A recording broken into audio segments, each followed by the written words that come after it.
মাহির আপুর জন্মদিন আজকে, বাবা কেক নিয়ে আসছে, এখন আমরা যাবো মাহিকে দেখাবো। চলো চলো চলো চলো মাইকু happy birthday to you, happy birthday to you. Oh my God, তোমাদের মনে ছিল? Thank you. ওয়েলকাম। আসো আসো আসো।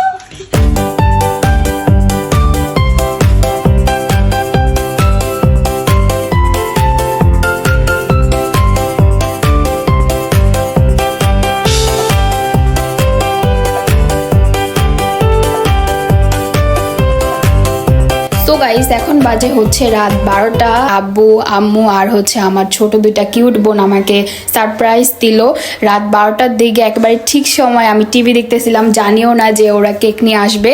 দেন আমি তো পুরো অবাক হয়ে গেছিলাম। তারপর আমরা 3 বোন মিলে কেকটা কাটলাম। আমার বার্থডে ছিল হচ্ছে জানুয়ারি 11 তারিখ, এটা হচ্ছে 10 তারিখ রাত 12টার সময়। আর এখানে আমি বলতেছিলাম হ্যাপি বার্থডে টু মি।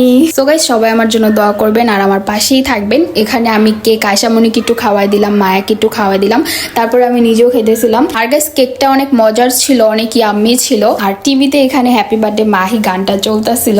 তো যাই হোক, চলে আসলাম নেক্সট দিন, আমার বার্থডের দিন। আজকে হচ্ছে বাসায় বিরিয়ানি রান্না করা হইতেছে। বিরিয়ানিতে মাত্র মাংসটা কষানো হইতেছে এখানে।